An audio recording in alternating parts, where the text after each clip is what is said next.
Bonjour à toutes et à tous. Nous sommes ravis de vous accueillir autour de cette table ronde bien de consommation.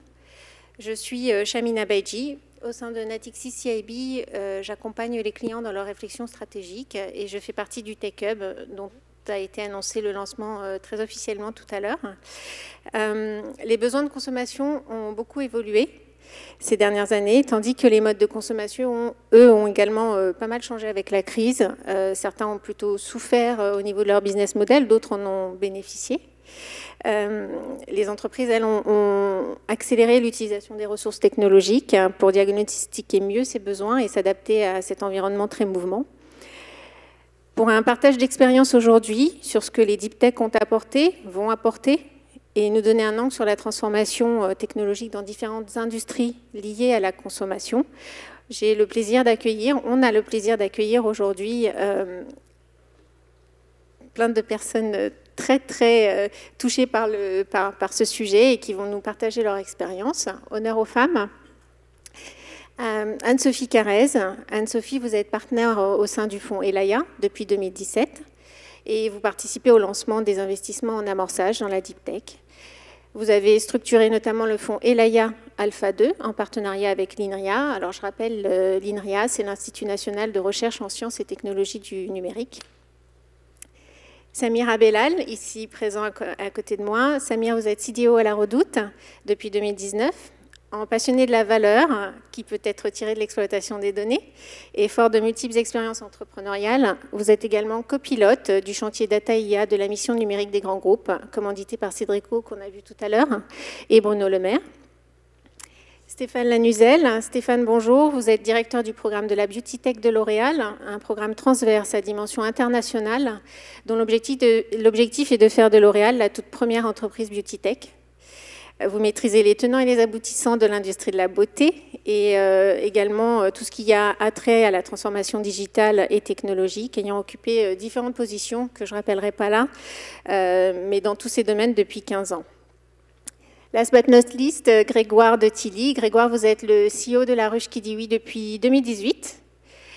Vous vous attachez à accompagner le développement de La Ruche, comme on dit, en préservant ses valeurs, le direct producteur, vous me dites si je me trompe, le local et la juste rémunération des producteurs, dans un souci de contribuer justement aux nécessaires changements environnementaux actuels. Pour animer cette table ronde, j'ai le plaisir d'être accompagnée aujourd'hui de Nicolas Von Bülow, tout là-bas à ma gauche, à côté de Grégoire, fondateur et partenaire chez Clipperton. C'est une banque d'investissement composée d'une équipe européenne conseillant les sociétés dans le secteur technologique et je crois qu'on peut dire que vous avez réalisé à peu près 40 deals, Nicolas, dans ce domaine. Cette année, évidemment. Mais tout le monde sait ça parce que nombreux sont ceux qui vous connaissent déjà. Et tout au bout, qui me fait face, Arnaud de Latour, cofondateur de Hello Tomorrow, un modèle hybride de plateforme collaborative offrant à la fois un réseau accélérateur aux startups et un conseil en innovation de rupture pour toutes les entreprises. Aujourd'hui, c'est un sujet qui, comme vous l'avez vu, on a des participants de domaines très différents dans la consommation et on se propose d'adresser 3 questions importantes selon nous. Tout d'abord, le green, ou comment rendre la consommation plus verte et plus responsable. Puis, comment améliorer le parcours et l'expérience client en exploitant la data. Et pour finir, comment créer de la valeur avec l'innovation. Je vais passer la parole à Nicolas pour traiter du premier thème. Oui, bonjour à tous. Donc, en effet, la consommation green, je crois qu'il y a une première question qui va s'adresser à Grégoire.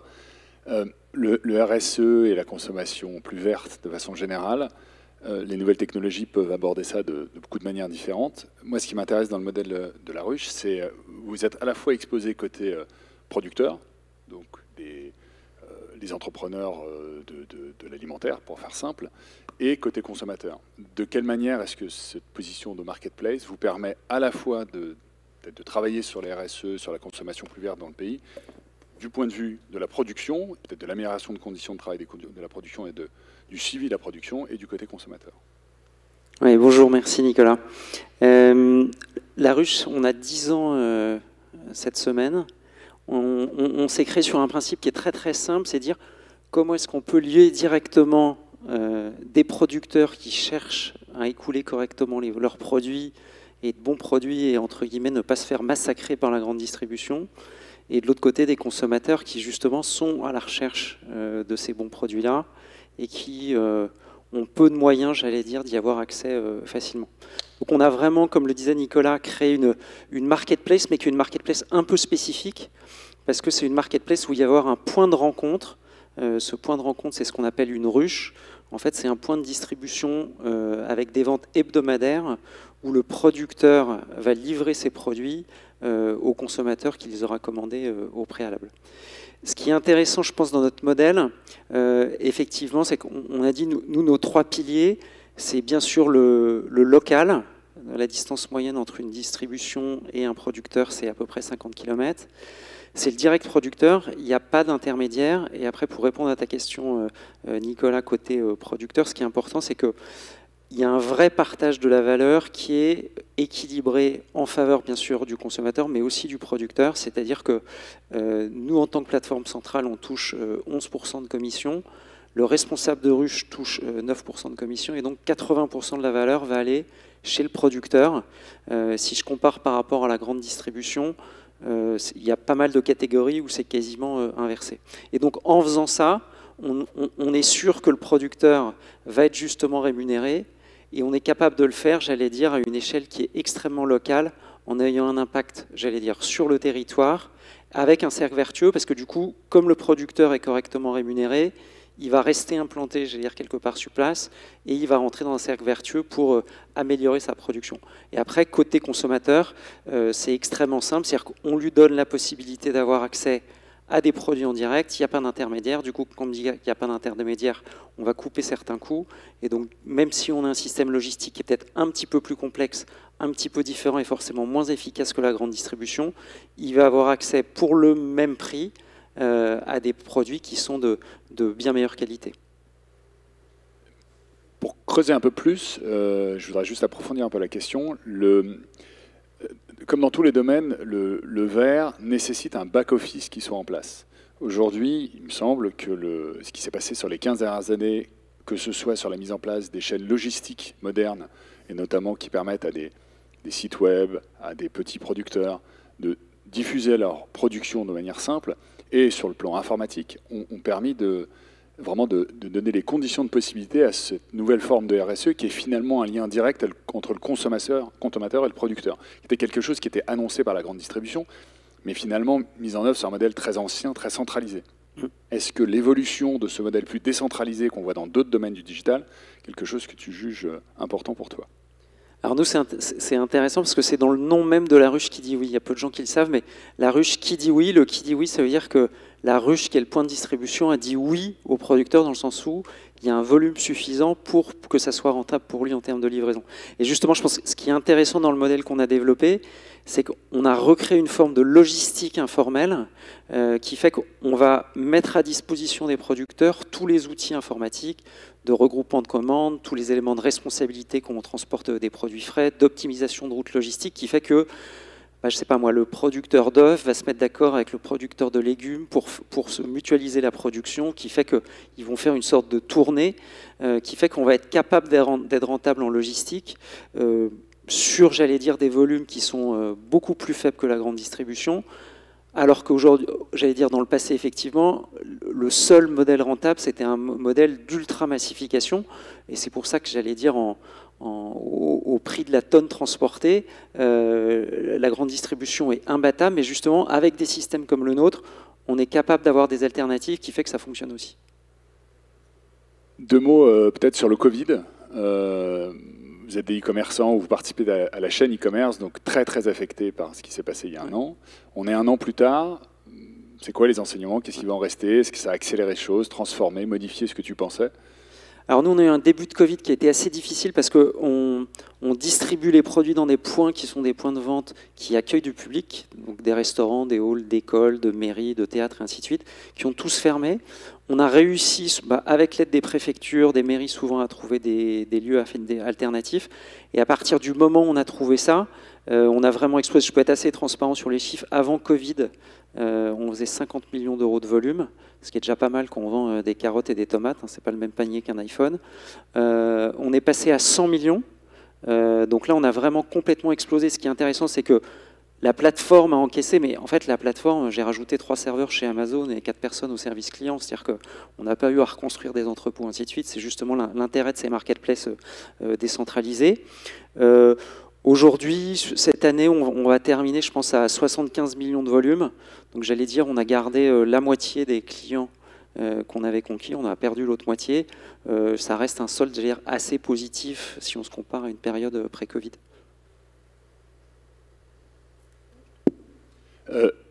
Pour approfondir encore un tout petit peu sur cette question du Covid, certes, vous d'un point de vue société, vous êtes retombé un peu sur vos pieds.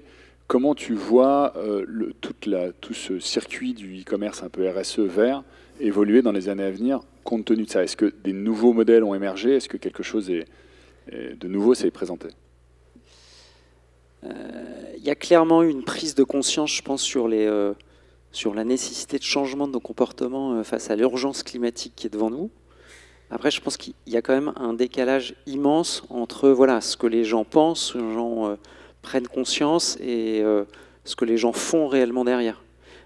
Nous, on le voit à la ruche, c'est pas extrêmement contraignant, c'est-à-dire qu'il faut quand même commander une fois par semaine, 48 heures à l'avance et se déplacer dans un créneau de 2-3 heures pour récupérer des produits. Je pense que vous voyez tous le quick commerce, les dark stores qui émergent, c'est vraiment complètement une tendance inverse où on appuie sur un bouton sur son iPhone, on se fait livrer en 15 minutes et ça, c'est la caricature pour se couper quelque part du producteur, des produits, avoir des produits sains, locaux, avec une juste rémunération des producteurs comme on le fait. Donc, certes, il y a eu une prise de conscience. Je pense que ça va forcément dans le bon sens, et on va en garder quelque chose. Mais en même temps, le naturel revient un petit peu au galop. En fait, c'est un peu, on peut avoir ce sujet sur le décliner dans beaucoup d'autres domaines. C'est un peu comme sur tous les sujets énergétiques, il y a la question sur le gain de puissance qu'on a par exemple sur les voitures en moteur thermique. Donc aujourd'hui, les moteurs sont beaucoup plus efficaces et avec 1 litre d'essence, on va être capable de produire beaucoup plus d'énergie de façon moins polluante qu'il y a 20 ans. Mais comme in fine, on a racheté des voitures avec des systèmes d'information, des airbags et ainsi de suite, en fait, on n'a rien gagné. Donc, je donne cet exemple-là parce que je pense que le sujet de l'urgence climatique est en fait beaucoup plus fort que ce qu'on peut percevoir et en fait, tout le monde est complètement immobile. Voilà, je dirais que tout le monde en a conscience, mais ça bouge quand même pas beaucoup. Je suis désolé, c'est pas très très positif et optimiste, mais en tous les cas, c'est ce que je vois. Non, mais on va peut-être justement avoir un autre point de vue avec Stéphane pour un bien qui est un peu moins essentiel justement que les carottes et les légumes autres, sur la beauté. Est-ce que Stéphane, vous voulez partager avec nous un peu votre point de vue sur comment adresser tous ces enjeux de RSE justement, qui sont très importants pour les consommateurs, mais je crois chez L'Oréal également?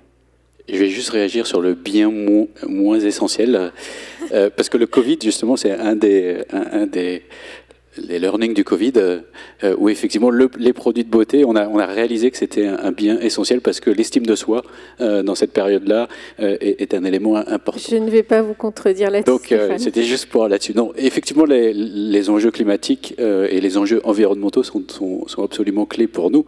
Une boîte, un grand corporate français, on fait 30 milliards de chiffre d'affaires, et juste pour vous donner une idée de l'impact, on vend chaque année 7 milliards de produits dans le monde entier. Donc clairement, les enjeux green, on les a eus depuis très longtemps, et décorrélés de la tech d'ailleurs, parce qu'au début, on a commencé en 2006 à se poser la question de comment on pouvait découpler notre croissance de notre impact environnemental, vis-à-vis des déchets, vis-à-vis de l'utilisation de l'eau, vis-à-vis des impacts CO2. Et on a commencé à travailler sur ces sujets-là. Mais sans vouloir refaire tout le film, je voulais juste me focaliser sur ce qu'on est en train de faire maintenant, parce que après la COP21, on a pris d'autres engagements à horizon 2025 et 2030 pour s'inscrire dans les limites planétaires. Et ces engagements, on sait que la seule chose qui nous permettra d'y arriver, c'est vraiment la technologie. Et on n'a pas encore toutes les réponses pour tenir nos engagements, mais on sait que la technologie sera au cœur du green pour nous. Et je vais juste vous donner 2 exemples. Un exemple pour nous, le recyclage du plastique est un enjeu important. On utilise de plus en plus de plastique recyclé et on travaille aussi sur comment on est capable de casser ces petites chaînes de polymères que constitue le plastique pour en faire des monomères et créer une économie circulaire du plastique et pouvoir recréer du plastique vierge. Et donc une boîte comme L'Oréal, on a développé des partenariats, on a pris des investissements dans une société qui s'appelle Carbios, qui est une petite société française qui avait développé un procédé de recyclage du plastique par les enzymes. Et donc c'est des sujets sur lesquels on investit, c'est qualifié de la deep tech, et sur lesquels on prend des parts. L'autre enjeu... Et Carbios s'est introduit en bourse il n'y a pas très longtemps, donc ça fait partie des sociétés qui se développent énormément. Exactement. On l'a vu au début, on les a aidés à travailler sur l'industrialisation de leurs procédés, et depuis, ils connaissent une croissance très forte. Et l'autre enjeu, parce que quand on réfléchit sur l'impact environnemental de nos produits, il y a ce que nous, on maîtrise, avec les usines de production, on parlait de la distribution, mais en fait, le plus gros impact pour nous, c'est l'utilisation que vous faites de nos produits. En fait, les personnes qui polluent le plus, c'est vous tous les matins, en utilisant les shampoings et en les rinçant. Et l'eau chaude, la production de l'eau chaude pour rincer le shampoing, c'est l'impact le plus important en termes d'environnement pour le groupe L'Oréal, c'est ce qu'on appelle le scope 3. Et donc tout l'enjeu, c'est comment on fait que vous allez utiliser moins d'eau pour vous rincer les cheveux, ou peut-être de l'eau froide pour ceux qui seraient plus téméraires. Mais au-delà de ça, donc on travaille et on a investi, pris une participation dans une start-up suisse qui s'appelle Gyoza, qui travaille sur les pommeaux de douche, sur la micronisation des petites particules d'eau, et qui permet d'être beaucoup plus efficace dans le rinçage du shampoing. Et on va même encore plus loin, qui est de dire à un moment donné, est-ce qu'on est capable, dans le pommeau de douche, d'avoir à la fois les gouttes d'eau et le shampoing, de façon à diminuer la dose de shampoing que l'on vous transmet, et le rincer en même temps. Donc tout ça pour vous dire que sur tous ces sujets-là, la technologie est importante. On travaille de plus en plus avec des partenaires de technologie, qu'on prend de plus en plus d'investissements dans des sociétés de tech, alors que notre modèle habituel, c'était d'acheter des marques, c'était de racheter Yves Saint Laurent, c'était de racheter des marques comme Lancôme. Et donc on apprend à investir dans des boîtes de la tech pour nous aider à atteindre nos objectifs green. Juste une question rapide, juste pour challenger un tout petit peu le discours. Comment, d'un point de vue gouvernance, c'est mis en œuvre, justement, il y a quand même une schizophrénie dans les organisations, notamment les grandes organisations qui ne sont pas de nouvelles organisations, mais qui ont une rente à protéger. Comment s'organise la gouvernance pour forcer une organisation à prendre des décisions également sur sa gamme existante, sur son packaging, sur sa politique marketing, pour modifier ces comportements-là aussi de son côté, pas seulement du côté du consommateur? En fait, c'est très simple. Comment on l'a fait?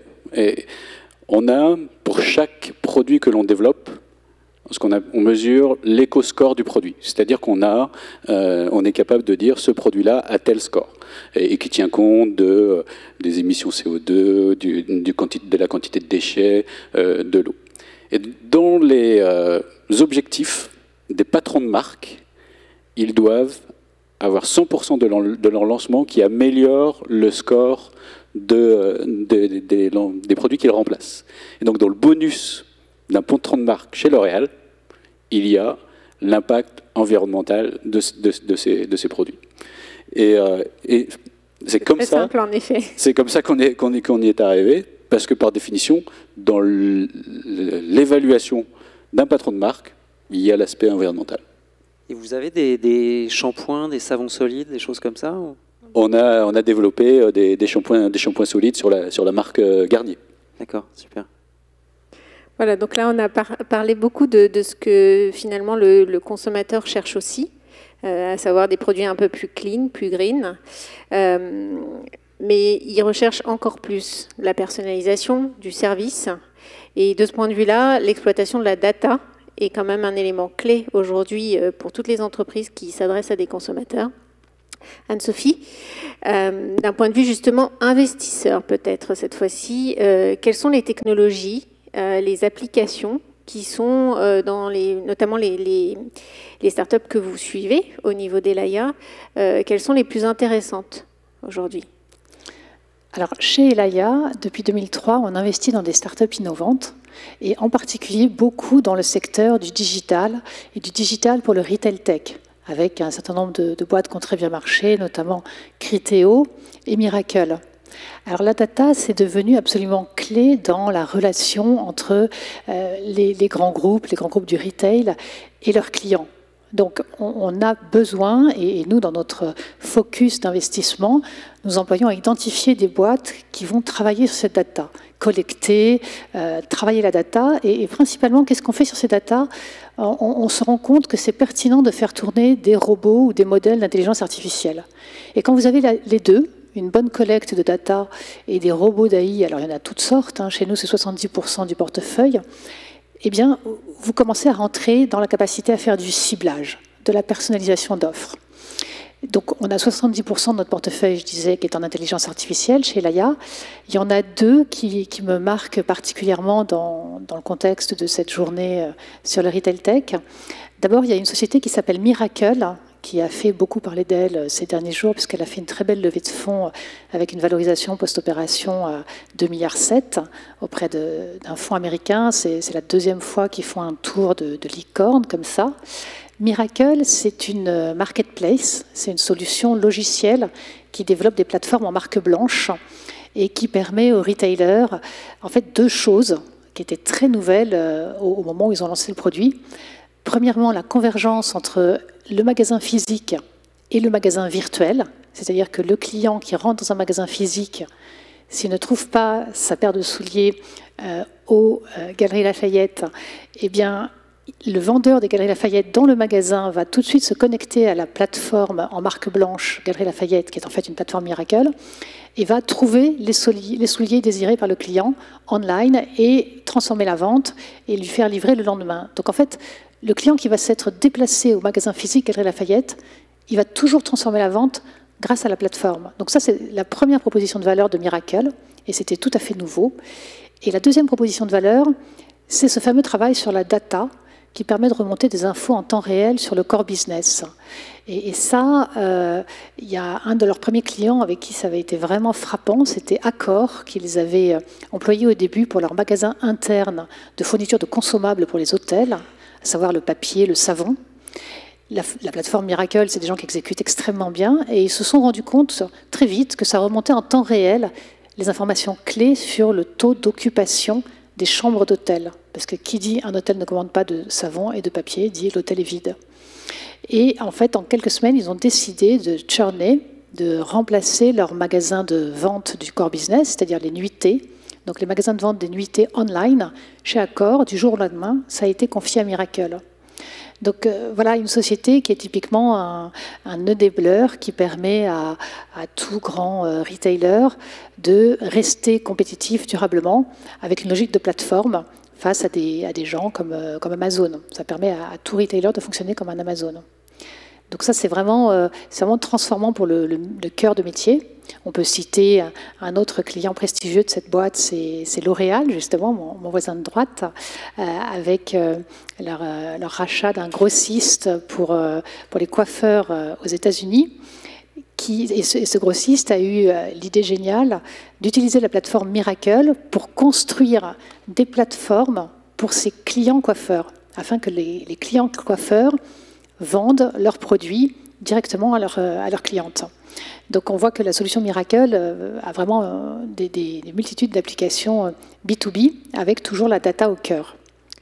Et le deuxième exemple que j'avais envie de partager, c'est une société qui s'appelle Euritech et qui fait de la détection de tendances. On est à nouveau sur un robot d'intelligence artificielle. Et là, Euritech va scroller les réseaux sociaux afin d'identifier d'abord des idées de produits qu'une marque peut vendre, et puis même au-delà de l'idée d'un produit précis, quelle tendance pour l'année qui vient.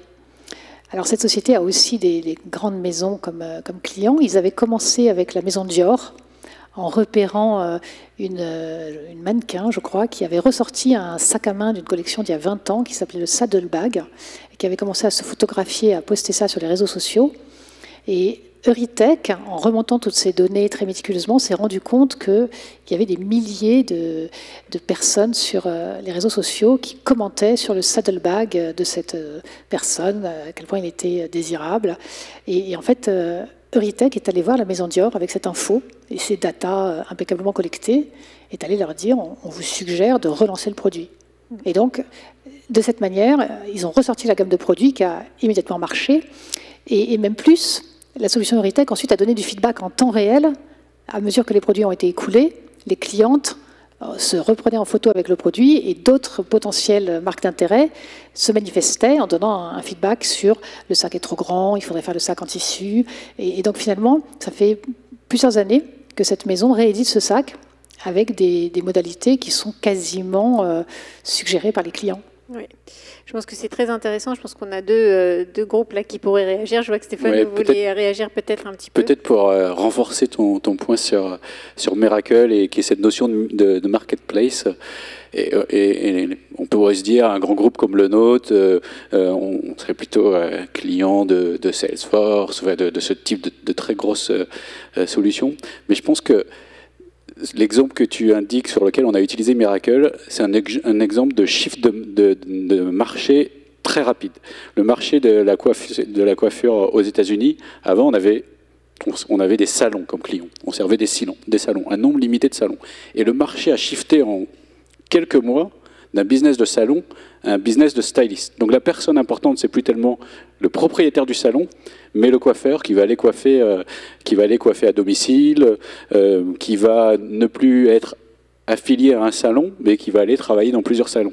Donc pour nous, la difficulté, c'était non plus de livrer des salons, mais de livrer des stylistes dans des lieux qui étaient différents. Et des solutions comme Miracle de Marketplace, c'est facile à mettre en œuvre, une capacité d'exécution très rapide, et de pouvoir tester très rapidement des solutions pour pouvoir faire face à un changement de marché. Donc c'est important, y compris dans des gros corporates, d'être capable d'utiliser l'agilité que donne ce type de solution pour pouvoir répondre à des shifts de marché rapides. Samir, vous voulez peut-être réagir aussi d'un point de vue de quand même la Redoute. Je pense qu'on est dans le cœur de métier de la Redoute et des besoins d'analyse de la data, justement. Alors c'est vrai que si on parle de Miracle, c'est un choix récent qu'on vient de réaliser. Décidément.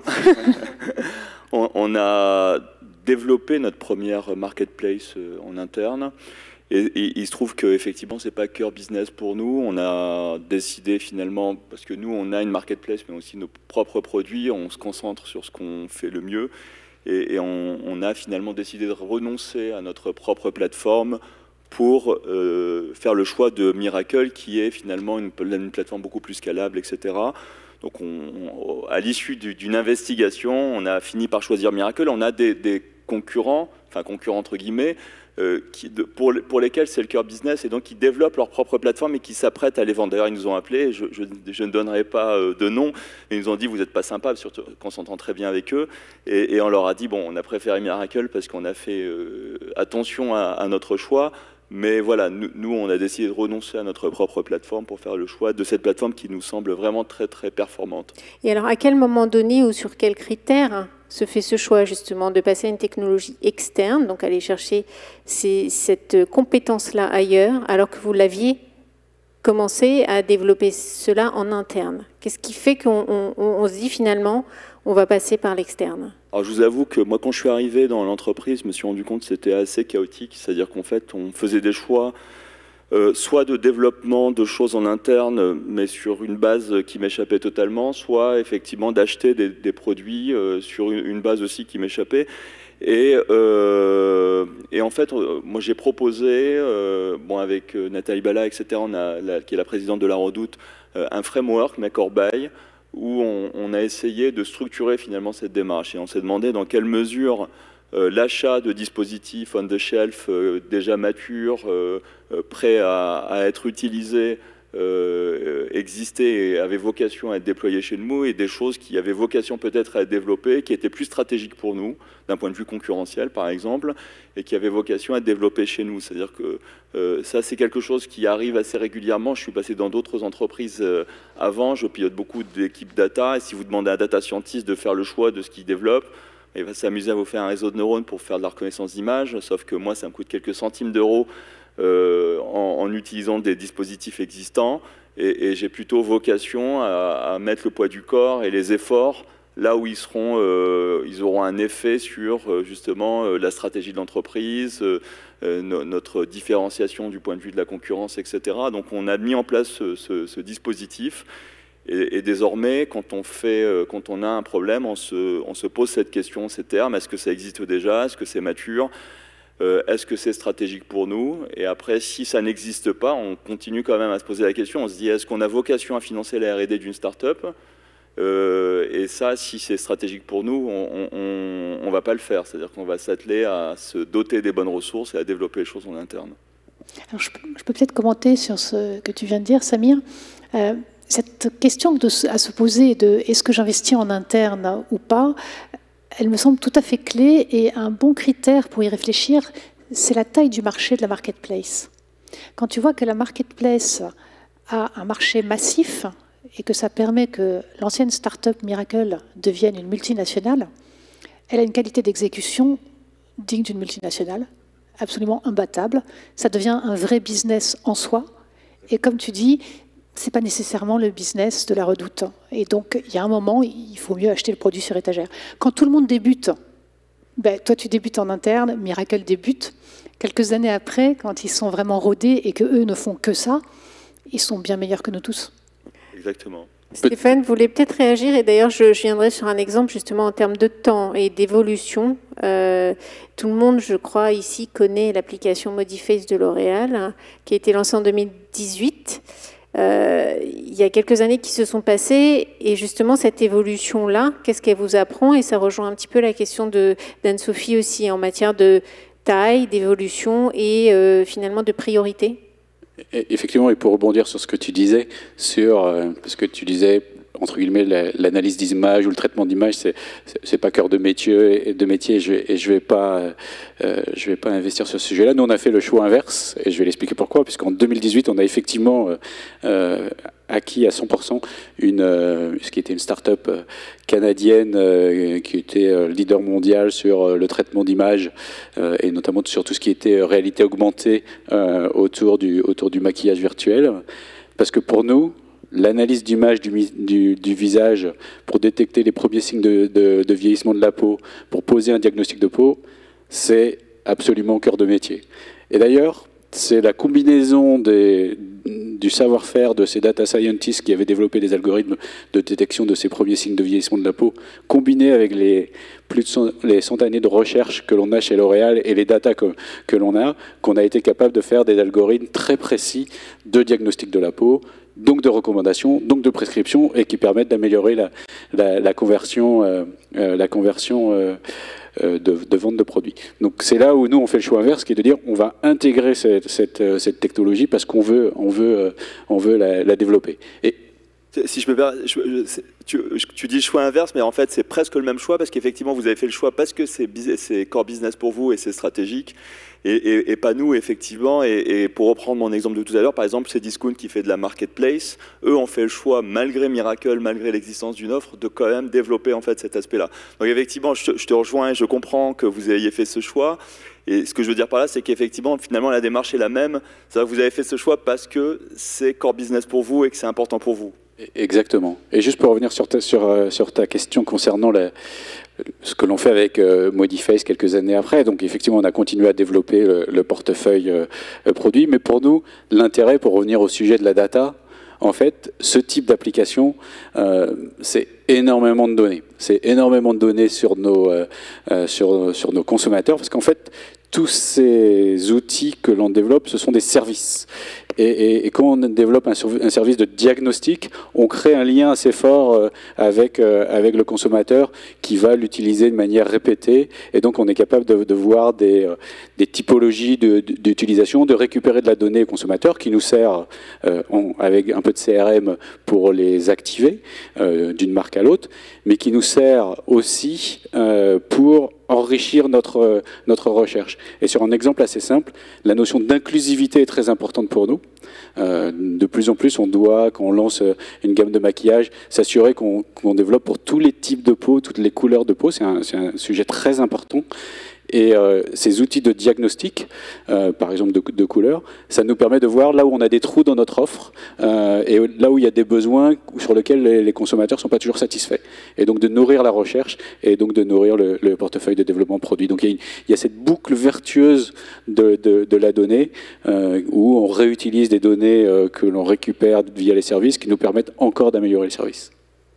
Juste une petite question complémentaire, Samir.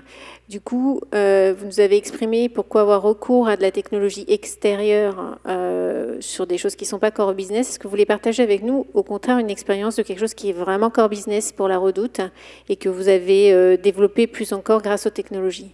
Il y a plusieurs cas de figure et d'exemples, effectivement, mais par exemple, nous, on a une marketplace, mais ce n'est pas le core business, on a nos propres produits. Pour ceux qui connaissent, on a un MPM, par exemple, et Redoute Intérieur. Le meuble, ça fait 60% de notre chiffre d'affaires. On fait presque 1 milliard d'euros sur le meuble. Et c'est vrai que, par exemple, le design des meubles, etc., c'est core business. Et là, pour le coup, détecter des tendances, des choses comme ça, là, pour le coup, c'est un intérêt pour nous de développer des choses. De la même façon, sur la promotion, vous savez que le prêt-à-porter est un marché extrêmement challengé, c'est très concurrentiel. Et donc, on a deux leviers principaux. Le levier du média pour attirer des gens sur notre site et un autre levier qui est la promotion. Et pour la fixation de promotion, on avait des catégories managers qui avaient tendance à avoir la main lourde pour atteindre leurs objectifs. Donc, effectivement, ils mettaient beaucoup de promotions. Et donc, on développe des algorithmes qui nous aident à maximiser les chances de vente, tout en minimisant la marge concédée, en quelque sorte, la promotion concédée, de façon effectivement à gérer ça de manière un peu différente. C'est pareil pour les médias. Aujourd'hui, en fait, dans nos dispositifs d'achat de mots-clés, etc., on a développé tout un tas de systèmes de CDP, etc., qui nous permettent de mieux cibler nos clients, de les attirer sur notre site, parce que c'est le nerf de la guerre, surtout quand on voit, par exemple, qu'IKEA se lance, suite au Covid, très fortement dans le digital, et qu'on fait face maintenant à une concurrence très, très forte aussi sur le meuble, en tout cas en termes de trafic sur notre site. Donc voilà, c'est ces choix-là qu'on fait. Et après, sur la logistique, par exemple, on a une logistique, un outil logistique qui s'appelle K30, qui est entièrement automatisé, puisque comme on n'est pas une marketplace, nos produits à nous, en fait, on les stocke, on les expédie, etc. Et par exemple, on envoie 2 millions de colis chaque mois avec un outil logistique qui nécessite très très peu en fait, de ressources humaines, si je puis dire. Donc avec une petite trentaine de personnes, on arrive à envoyer beaucoup de colis, parce qu'on n'a pas besoin de les manipuler. Donc voilà un peu le type de choix qu'on va faire. Et du coup, il faut qu'on se libère. On n'a pas énormément de moyens. On fait 1,5 milliard d'euros de chiffre d'affaires. Donc on doit faire des choix. Et on préfère rester focalisé sur ce qui apporte de la valeur pour nous.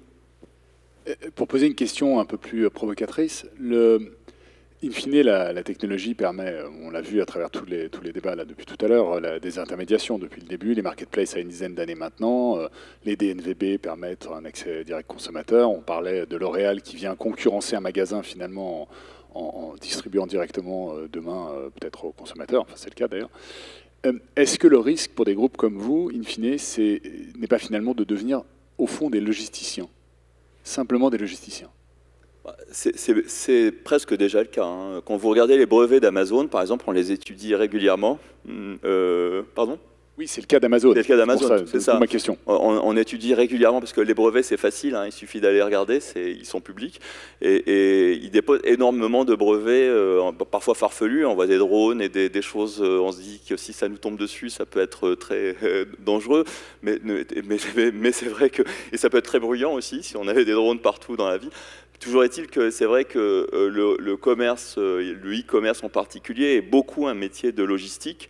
et on a une part conséquente finalement de nos efforts et de notre business articulé autour de la logistique et de la relation client. Et d'ailleurs, si je vous donne un exemple, on a donc un call center et 63% des appels sur notre call center concernent des sujets, enfin, en tout cas des sujets de logistique, on pourrait les qualifier de logistique, c'est quand est-ce que je reçois mon colis, comment je fais pour le renvoyer et quand est-ce que je serai remboursé. Et c'est les 3 questions qui reviennent dans 60% des cas. Et donc effectivement, on a un enjeu d'amélioration en fait de nos services logistiques, d'être capable de traquer, de collecter cette donnée. C'est la donnée. On est dans une banque. Moi, je pense que c'est presque comme la monnaie en fait. Une économie dynamique, c'est une économie dans laquelle la monnaie circule vite. Dans une entreprise comme la Redoute, c'est la première de mes missions, c'est de faire circuler l'information de manière synchrone et qualitative. Et donc j'ai vocation à collecter finalement cette information de logistique en temps réel pour pouvoir la communiquer à mes clients, à mes partenaires, etc. Et en plus, on est victime d'une concurrence d'expérience que nous imposent des gens comme Amazon, Netflix, etc. Donc, je suis tout le temps en fait en train d'essayer d'améliorer justement cette capacité à satisfaire le client. Et comme vous le disiez, comme tu le disais, excuse-moi, la logistique, c'est un enjeu majeur en fait pour un distributeur tel que nous. Je vais peut-être réagir parce que la créativité, l'émotion participe aussi beaucoup dans le choix de ce que tu achètes. Et heureusement que chacun d'entre nous, en tant que citoyen ou consommateur, on n'achète pas des trucs parce que ça a une fonction primaire et que ça nous sert. La beauté, l'émotion, la relation que tu as avec une marque, c'est important. Et c'est assez marrant parce que on a un portefeuille de marques assez large et on a vu, y compris dans cette période de transformation digitale, où les marques qui réussissent le mieux, ce sont les grandes marques avec beaucoup d'histoire, une émotion, un territoire. Donc moi, je suis hyper confiant. Il y a un boulevard pour toutes ces grandes marques pour travailler sur l'expérience, pour la décliner. Et heureusement que l'acte d'achat d'un bien de grande consommation, c'est pas simplement trouver le moyen le plus pratique d'acheter une fonction. Il y a un peu d'émotion, il y a un peu de créativité, il y a de la gamification, et y compris dans des marchés comme la Chine, où l'essentiel de la distribution se fait via le e-commerce. Le raffinement de l'expérience en e-commerce sur le site est absolument incroyable en termes d'univers de marque, en termes d'engagement avec le consommateur. Ils ont beaucoup développé ce qu'on appelle le live streaming et qui en fait remet beaucoup d'humain, remet beaucoup d'émotions et de connexions. Donc il y a encore, je pense, beaucoup de choses à faire pour les équipes marketing et pour les gens créatifs. Et voilà. Et le futur ne sera pas fait que de logisticiens et de gens qui gèrent les flux. Je rebondis quand même pour dire que c'est vrai, parce qu'effectivement, je ne l'ai pas cité, mais par exemple, nous, ce qui nous a sauvés pratiquement, c'est AMPM et Redoute Intérieure. Et ça, c'est de la création. C'est-à-dire qu'on crée des meubles, on inspire, et d'ailleurs, l'une des raisons pour laquelle on était aussi très bien, c'est que comme c'était quelque chose d'inspirant, d'assez connu, ça générait du trafic de destination sur notre site. On n'avait pas forcément besoin de se battre pour des mots-clés, parce que, notamment NPM, avait justement ce que tu viens d'évoquer, cette créativité, cette capacité finalement à attirer. Et donc c'est vrai qu'il y a la commodité et cette concurrence d'expérience, on nous a imposé de fait. C'est-à-dire qu'effectivement, il y a Amazon, on prend l'habitude de se faire livrer facilement et rapidement, donc on doit se conformer finalement et se mettre au niveau de ces standards-là. Mais ce qui fait la différence, c'est ce qui vient d'être évoqué. Je pense qu'effectivement, la créativité compte énormément. Alors quand même, pour rebondir sur la data et la logistique, si tu cherches une solution pour optimiser tes livraisons, j'ai une petite boîte à te recommander qui s'appelle ShipUp et qui fait exactement ça, qui se plug entre ton client et ton équipe et qui trace en temps réel la livraison et les attentes du client et qui te libère d'une partie de cette partie call center. La transition ne va pas être simple, Arnaud, hein, mais on va passer au dernier thème. Je voulais revenir sur cette histoire de drone, parce que, enfin, comme dans toutes les innovations disruptives, ça commence toujours pour une niche où il y a un besoin auquel on ne répond pas. Et en fait, avec le Covid, il y a eu un besoin, par exemple, de livrer des vaccins ou en fait des biomatériaux de manière très rapide. Et on réfléchit notamment à implémenter, même en France, justement pour tout ce qui est matériaux médicaux assez sensibles, une livraison par drone. Et du coup, c'est comme ça que les habitudes changent et que ça rentre dans les habitudes. Et donc, peut-être qu'il y a un jour où ce ne sera pas aussi farfelu que ça. Et juste avant de passer effectivement à la dernière partie, parce qu'on a beaucoup parlé justement de comment on utilise la data. C'est vrai que par rapport à... Enfin, quand je vois la Redoute, ça me fait penser à ma mère qui était sur son Minitel il y a un petit bout de temps. Depuis, ça a quand même... Il y a le catalogue. Ça a quand même... C'était la grand-mère. Ouais, c'est ça. Ça a quand même bien évolué. Mais j'ai l'impression que pour l'instant, c'est beaucoup de la data des réseaux sociaux, de la data des actes d'achat, et qu'on est du coup sur de la vente assez ciblée. Mais j'ai l'impression qu'on n'est pas encore au Graal qui est... on parle de personnalisation, que ce soit dans le marché de la nutrition, dans la cosmétique, dans la santé, mais où là, du coup, ça nécessite d'avoir des informations très précises sur les paramètres physiologiques du consommateur. On parlait de la peau, et du coup, il y a il y a deux questions qui se posent. Comment on prend cette data? Parce qu'on a vu que aussi tout ce qui est Quantify Self, tous les gadgets, ça n'a pas vraiment pris. À part, et donc, est-ce que peut-être c'est les téléphones et l'Apple Watch qui restent? Est-ce que c'est eux du coup qui vont capturer la valeur? Ou est-ce que c'est les fabricants des produits ou carrément des ingrédients? Je sais qu'il y a des entreprises comme Givaudan ou IFF qui réfléchissent à ça. Donc ouais, peut-être la question ce serait est-ce que vous pensez que c'est comme le Graal, c'est-à-dire qu'on le trouvera jamais, ou est-ce que c'est réalisable, et du coup comment aller chercher cette donnée sans créer un obstacle pour le consommateur, donc que ce soit fluide dans leur vie quotidienne, quoi. Je vais essayer de répondre à cette question avec un exemple que l'on mène actuellement, qui est le rouge à lèvres personnalisé. Et c'est un projet qu'on lance aux US.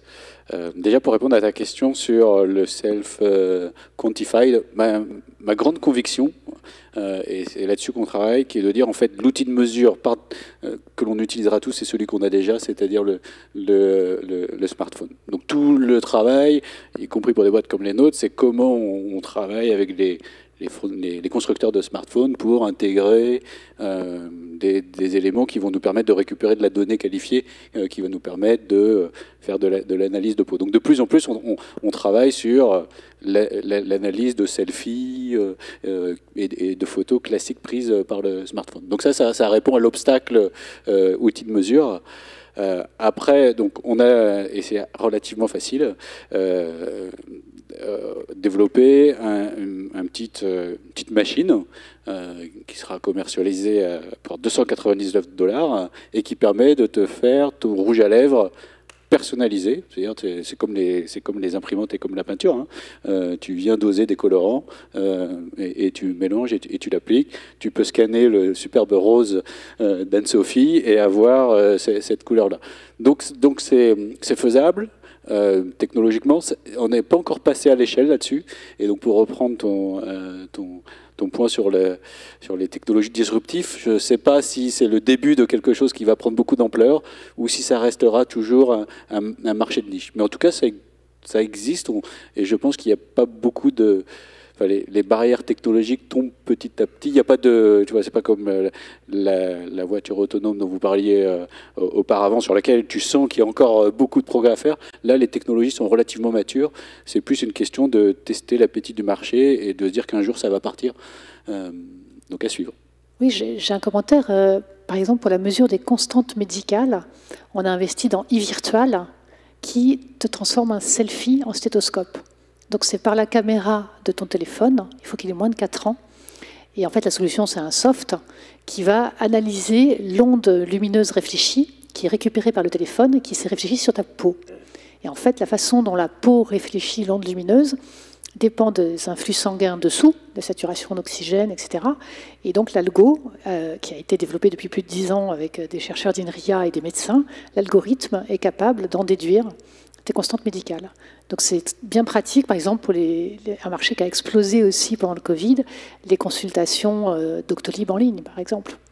Tu as les constantes médicales, ou les appels au SAMU. Ben, le SAMU a en temps réel les constantes médicales. Donc je suis convaincue que c'est une lame de fond. Comment il s'appelle? e-Virtual. e-Virtual.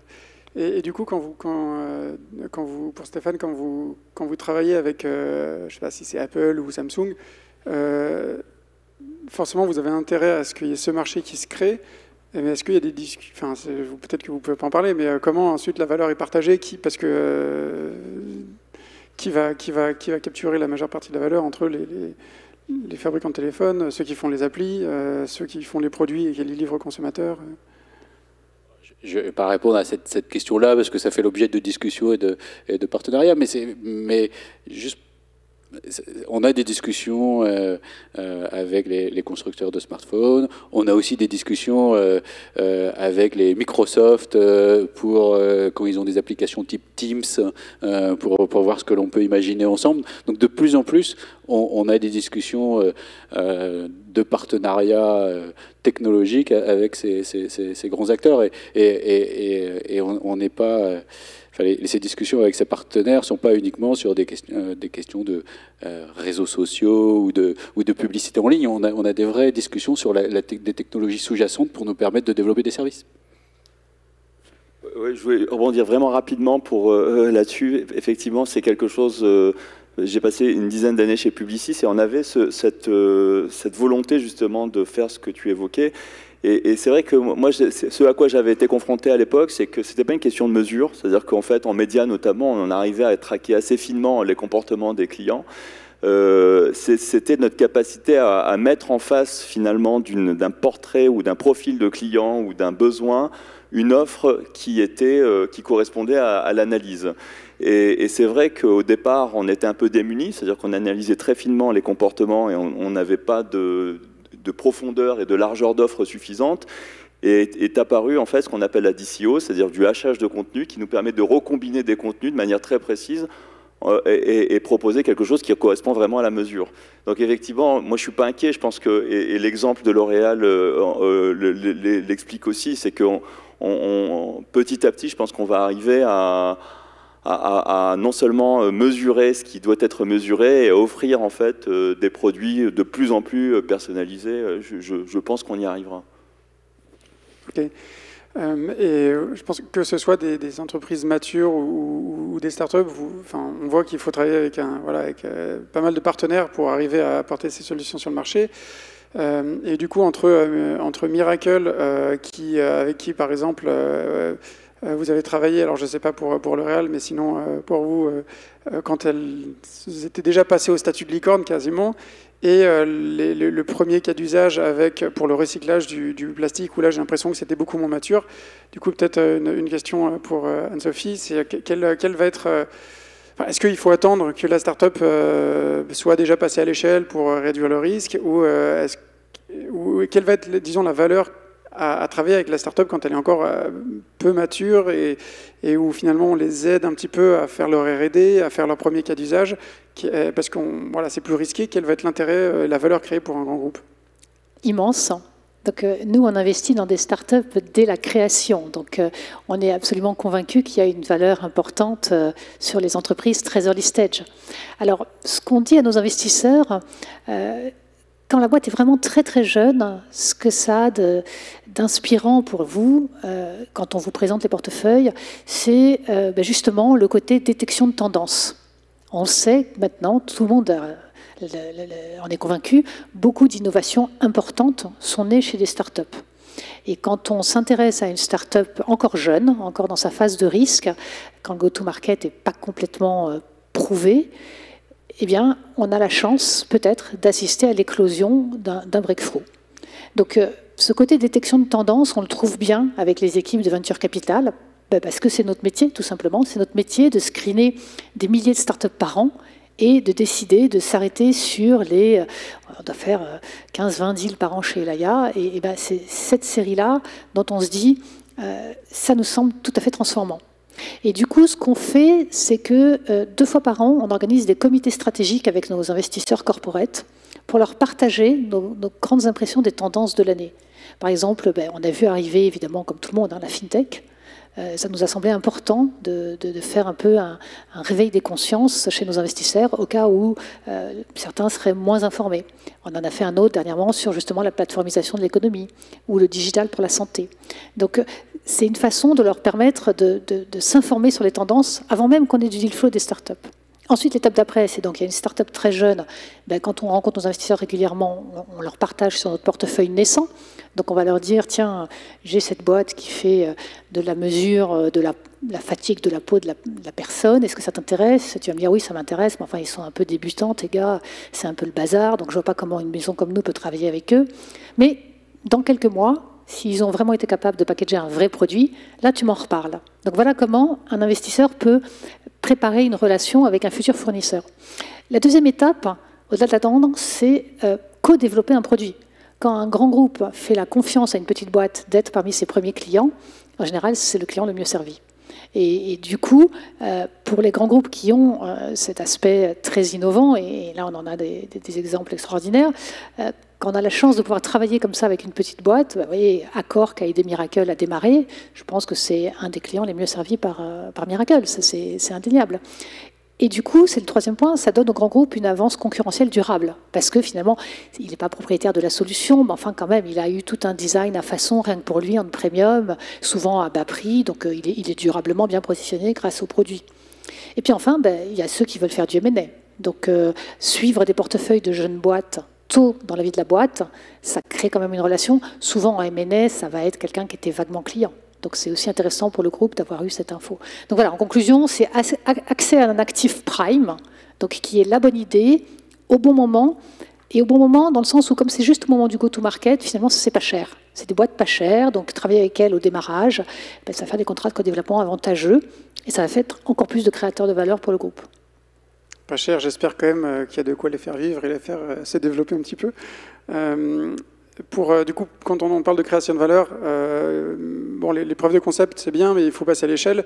On a du coup un entrepreneur parmi nous, c'est Grégoire. Tu parlais tout à l'heure d'un chef d'affaires qui avait bien progressé. Comment vous avez géré votre croissance? Parce que ce matin, on parlait ou en début d'après-midi, on parlait par exemple de Uber, d'entreprises comme ça qui financent leur croissance au détriment de leur rentabilité, qui n'ont jamais été rentables, où on se pose des questions, est-ce qu'elles le seront un jour? Donc peut-être deux questions. Pour vous, c'est quoi les contraintes de votre croissance? Est-ce que c'est en termes d'IT? Est-ce que c'est en termes de RH? Et est-ce que vous avez réussi à croître tout en étant rentable? Je ne sais pas si le temps est passé, mais je vais essayer de répondre très vite. Les contraintes, c'est surtout des contraintes, j'allais dire, de tech et de RH. Une marketplace, c'est vraiment faire grandir d'un côté la communauté quelque part de vendeurs. Chez nous, c'est les producteurs et la communauté de clients ici. Et si ça ne grandit pas simultanément, ça ne marche pas parce que si le producteur vient qui a pas assez de clients, il ne va pas être satisfait. Si le client vient qui a pas assez de producteurs, ça ne marche pas. Donc il y a un vrai travail de faire grandir ça. Ça se fait avec de la tech et ça se fait aussi beaucoup avec des équipes d'accompagnement. Et quand je dis équipes d'accompagnement, ce n'est pas que des équipes commerciales. Nous, typiquement, à La Ruche, on est assez fort en communication. On a une marque qui est assez connue. On dépense quasiment aucun argent en Facebook, Google. Et donc, c'est aussi, j'allais dire, de l'investissement comme ça qui est fait sur le long terme sur la marque. Après, en termes de rentabilité, nous, on est largement, j'allais dire, rentable. Ça n'a pas été le cas dans le passé. C'est vrai qu'en ce moment, on a un marché qui est extrêmement, extrêmement bullish. J'allais dire, on va être prêt à favoriser les revenus au détriment de la rentabilité parfois pendant des années. C'est clair que c'est la tendance de marché aujourd'hui. Après, voilà, on ne sait pas de quoi va être fait demain. Je pense qu'il vaut mieux être prudent de ce côté-là. Donc nous, on essaie d'avoir une croissance qui soit quand même raisonnée, qui fait qu'on veut absolument générer de la croissance, mais on essaye de le faire de façon raisonnable. Typiquement, si vous regardez des marchés comme par exemple, vous avez peut-être vu tout ce qui était quick commerce, dark store en ce moment. Moi, je discutais avec un fonds l'autre jour qui me disait c'est race to the bottom, c'est un bain de sang. En fait, les seuls qui vont gagner là-dedans, c'est Google et Facebook qui vont capter du chiffre d'affaires. Bon, voilà, après, il faut gérer sa boîte un peu aussi comme on l'entend. On a dépassé le temps, on a été très bavard et on n'a pas pu balayer toutes les questions qu'on avait prévues. En tout cas, je ne sais pas effectivement de quoi demain sera fait, mais j'ai l'impression que vous êtes tous très confiants, hein, quel que soit celui qui se soit exprimé, vous n'êtes pas inquiets, j'ai entendu, confiants. Et pour reprendre une formule que Anne-Sophie a eue pendant un de nos échanges précédents, Tech is the new gold. Donc je crois que ce sera la formule de conclusion pour cette table ronde. Merci à tous pour votre participation. Pour ceux qui avaient des questions, on aura un moment après les dernières présentations qui vont suivre pour échanger. Donc on se retrouve un petit peu après. Merci beaucoup à tous. Merci à tous. Au revoir.